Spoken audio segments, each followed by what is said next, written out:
Nosso bate-papo de hoje é sobre a teoria clássica da administração. A teoria clássica ela baseia-se fundamentalmente na importância da estrutura nas organizações formais, sem levar em consideração o fator humano. Dentro de um contexto histórico, a teoria clássica ela desenvolveu-se na Europa, por meio dos trabalhos de Henri Fayol.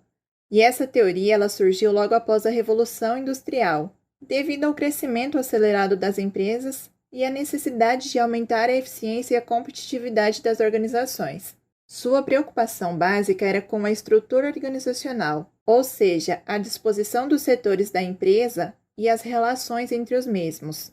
Os órgãos eram divididos na linha vertical, autoridade, e horizontal, departamentalização, e ainda em órgãos de staff e órgãos de linha. A ênfase é na estrutura e não nas tarefas.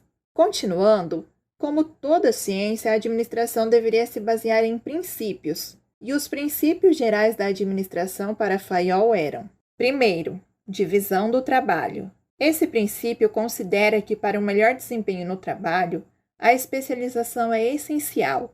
Quanto mais o funcionário se especializar, melhor a sua eficiência. Segundo, autoridade e responsabilidade. Nesse caso, a autoridade é o direito de dar ordens e o poder de esperar obediência. Assim, a responsabilidade é uma consequência natural da autoridade e significa o dever de prestar contas. Terceiro, disciplina. Para esse princípio, os membros de uma organização devem respeitar as regras e acordos que regem a empresa. Quarto, unidade de comando. Esse princípio ele institui que as instruções sobre uma determinada operação são recebidas de apenas uma pessoa. Quinto, unidade de direção. Uma cabeça e um plano para cada conjunto de atividades que tenham o mesmo objetivo. Sexto, subordinação do interesse individual ao bem comum.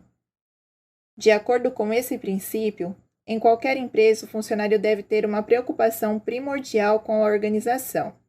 Sétimo, remuneração do pessoal. A remuneração do trabalho deve ser equitativa para os empregados e empregadores. Para empregos iguais, salários iguais.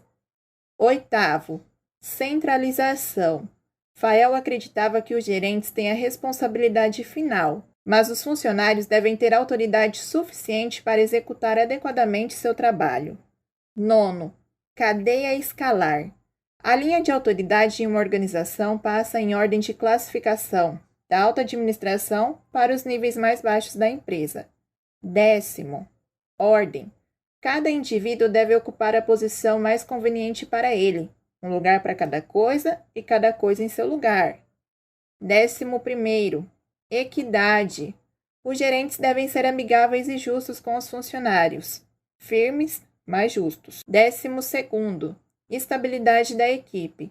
Para um funcionamento eficiente da organização, a baixa rotatividade de pessoal é a mais conveniente. 13º, iniciativa. Os funcionários devem ter liberdade para expressar e realizar suas ideias, mesmo quando às vezes são cometidos erros. 14º, espírito de equipe.